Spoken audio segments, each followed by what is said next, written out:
In the summer of 2025, high temperatures swept across many countries in the Northern Hemisphere, with extreme heat occurring in Europe, North America, and parts of Asia.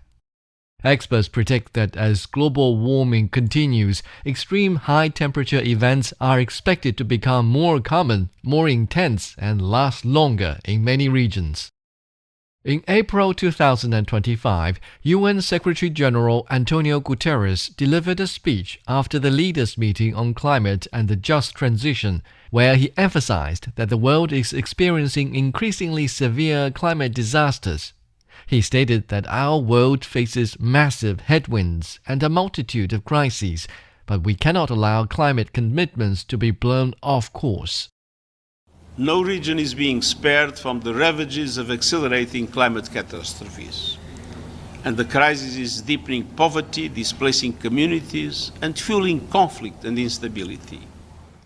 Catastrophic nature is being felt in so many ways, with coastal countries and regions affected by rising sea levels being the first to bear the brunt. At the 26th UN Climate Change Conference in 2021, Barbados Prime Minister Mia Mottley issued a serious warning about the threats posed by global warming. For those who have eyes to see, for those who have ears to listen, and for those who have a heart to feel, 1.5 is what we need to survive. 2 degrees, yes, SG, is a death sentence for the people of Antigua and Barbuda, for the people of the Maldives, for the people of Dominica and Fiji, for the people of Kenya and Mozambique, and yes, for the people of Samoa and Barbados. In recent years, with climate change, biodiversity loss, increasing desertification, and frequent extreme climate events, human livelihood and development face severe challenges. Responding to the challenges brought by ecological and environmental changes, promoting global environmental governance, and exploring a path of harmonious coexistence between man and nature require the joint efforts of all humanity. At the opening ceremony of the Beijing International Horticultural Exhibition in April 2019, Chinese President Xi Jinping emphasized that in the face of environmental challenges, all countries are in a community with destinies linked, and no country can stay immune. Only together can we effectively address climate change, marine pollution, biological conservation, and other global environmental issues, and achieve the UN 2030 Agenda for Sustainable Development. Only concerted efforts can drive home the idea of green development and bring about steady progress in the ecological conservation of the globe. 仰望夜空，繁星闪烁。 Looking up at night, we are awed by the many stars in the sky. Yet, planet Earth is the only home for mankind. We must protect this planet like our own eyes and cherish nature the way we cherish life. We must preserve what gives our planet life and embrace green development. Taraz, the capital of Zambol region, is a 7-hour train ride from Almaty, Kazakhstan. Driving further east from here for another 2 hours, one arrives in Janatas, a place where even the local people say is remote. You'll pass few vehicles on the way from Taraz to Janatas. The distant mountain ranges seem endless. The nearby Gobi Desert, with its sparse grass and trees, hosts only occasional herds of cattle and sheep. At the end of the mountain road and towering conspicuously under the azure sky, you'll find a massive farm of wind turbines turning. In Kazakh, Janatas means new rock, and this city derived its name from the discovery of phosphate ore. Today, it hosts one of the largest wind farms in Kazakhstan. The Janatas 100-megawatt wind farm, the first large-scale wind power project in Central Asia, was built through China-Kazakhstan cooperation. Yekagali Bhakti Bayev is a native of Janatas. In his memory, Janatas often experienced power outages during his childhood. So ever since he was young, he dreamed of becoming a power engineer to harness the abundant wind energy and generate electricity. When he heard that China was building a wind farm in Janatas, he applied and became an engineer at the wind farm.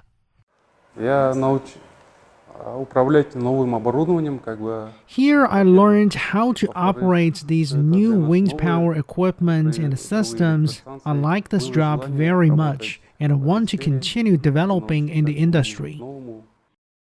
In Kazakhstan, thermal power accounts for over 80% of the total power generation and is concentrated in the coal-rich northern regions. Southern Kazakhstan is rich in wind resources, making it ideal to develop green energy and improve the energy structure. As China and Kazakhstan aligned through the Belt and Road Initiative and the Bright Path New Economic Policy, the two countries kicked off a number of key capacity-building energy projects, with the Janatas wind power project being one of them. Almaz Chukin, manager partner of the project's Kazakh investor Visa Investment Company, stated that the Janatas wind power project is an epitome of the accelerated advancement of clean production capacity cooperation between Kazakhstan and China. Energy is very important for economic development. Without energy, there is no development. We built a new power plant in the south, which makes socio-economic operations more efficient, because the southern provinces, especially Zhambul region and Shakhan city, are very short of energy. We are helping these regions solve the problem of power shortages. Generally speaking, in Kazakhstan, China is the most important partner. The first phase of the Janatas wind power project has a capacity of 100 megawatts, as 40 wind turbine units were installed, with each unit's capacity reaching 2.5 megawatts. It is jointly invested by China and Kazakhstan, adopting Chinese funds, Chinese technology, and international standards. The wind farm can now generate about 360 million kilowatt-hours of electricity annually, to meet the electricity demands of 160,000 local households and greatly improve the local electricity supply while reducing a large amount of greenhouse gas and ash emissions. Musarraf, who works at the wind farm, believes that the arrival of the Janatas wind farm has brought new vitality to the small town he lives in.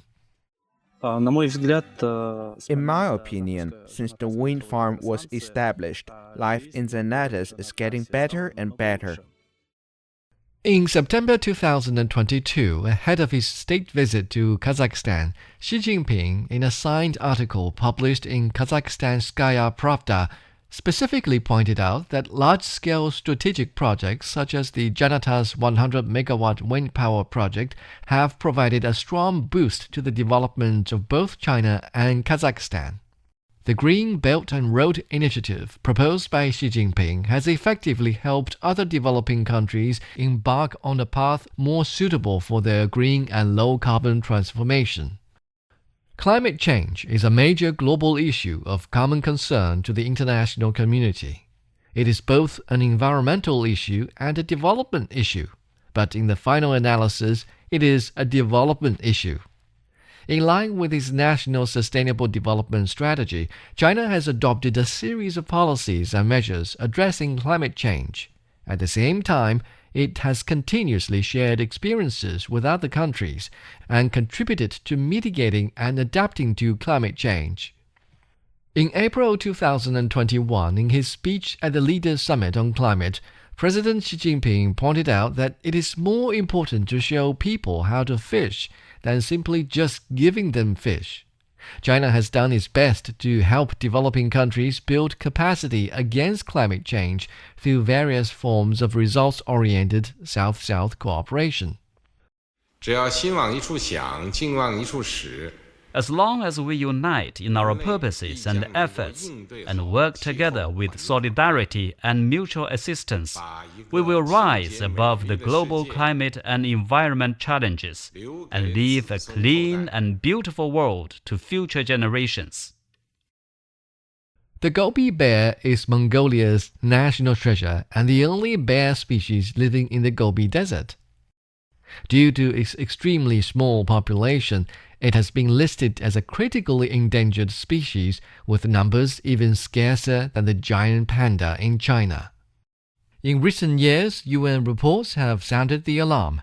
Approximately 1 million species are facing extinction, with many species likely to vanish within decades. The Gobi bear is one of them. Although classified as carnivorous, the Gobi bear, like the giant panda, primarily eats plants.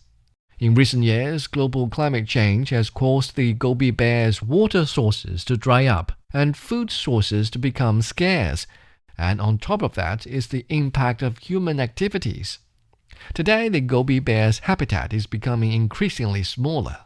In 2018, China and Mongolia signed an agreement on technical assistance for the protection of the Mongolia Gobi bear.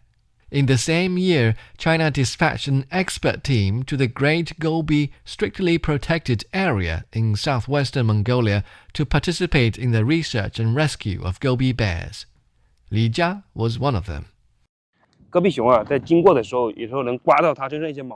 Gobi bears pass by, sometimes these hooks snag some of his fur. We extract the fur for DNA analysis, which can help determine the Gobi bear population size. Over several years, Chinese and Mongolian experts traveled a total of 70,000 kilometers in the Gobi Desert, traversing 3 oases in the Gobi Bear Protected Area, conducting the most extensive sample collection project in history about Gobi bears. The team investigated the population dynamics and biomass changes of the Gobi bear's food sources. Galan, a zoologist from the Mongolian Academy of Sciences, recalled that in 2015 they detected a Gobi bear population of 22 individuals. Through scientific research methods, experts from the two countries have now detected more Gobi bears. Through DNA testing, experts of the two countries have discovered at least 50 Gobi bears. These young Chinese experts are the best in their respective professional fields. They are all very experienced. They work under such harsh conditions just like I do. I'm very grateful for their dedication. Using 150 infrared cameras and other technical equipment provided by China to Mongolia, precious footage of these wild spirits bathing, foraging, and breeding in the protected area's oases has been recorded. Choi Jing Biobat, director of the Administration for the Great Gobi A Strictly Protected Area, said these devices have made Gobi bear monitoring more efficient. The technical equipment in the Great Gobi Protected Area has been 100% updated. Our protected area staff and experts are all using these new devices to monitor and protect the Gobi bear. In August 2024, experts from the Chinese Academy of Forestry first discovered the Gobi bear in Yiwu County, Xinjiang Uyghur Autonomous Region, during field scientific research work. This was also the first discovery of the Gobi bear in Xinjiang. Li Jia, the expert assisting Mongolia, expressed the hope that more animal researchers and the public would pay attention to the Gobi bear and other wildlife in this region. Gobi bears live in such a harsh environment. We hope that through our research, everyone can better understand how Gobi bears survive, thereby raising everyone's awareness of Gobi bear protection. Hopefully, this will also raise public awareness not only of the Gobi bear, but also of other endangered species like the snow leopard and the Mongolian wild ass, thereby protecting the entire ecosystem. To address global ecological challenges such as biodiversity loss, China has actively participated in relevant international conferences, facilitated negotiations, organized side events, and held exhibitions to propose China's solutions. In October 2024, during the 16th meeting of the Conference of the Parties to the UN Convention on Biological Diversity in Colombia, the first 9 small-scale projects supported by the Kunming Biodiversity Fund were approved, marking the fund's entry into a new stage of implementing the Kunming-Montreal Global Biodiversity Framework. These projects cover a total of 15 countries. In September 2020, Xi Jinping delivered a video speech at the UN Biodiversity Summit. He said that biodiversity affects the well-being of humanity and provides the very basis for the human race to survive and thrive. 生物多样性既是可持续发展基础。 Biodiversity is an important basis, a goal, and the means for achieving sustainable development. Recognizing that our solutions are in nature, we could strive to find development opportunities while preserving nature and achieve win-win in both ecological conservation and high-quality development. The ecological environment is crucial for the continued existence of humanity, and ecological civilization is crucial for human development. Xi Jinping's ecological civilization thought insists on jointly discussing the path of global ecological civilization construction.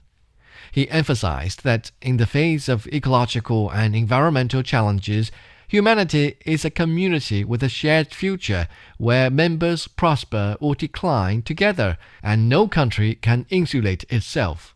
Whether it is the construction of wind farms in Kazakhstan or the China-Mongolia Gobi Bear Rescue Project, while accelerating the construction of a beautiful China, the country also persists in practicing multilateralism, actively shares green development experiences with international partners, and contributes to global ecological governance through practical actions.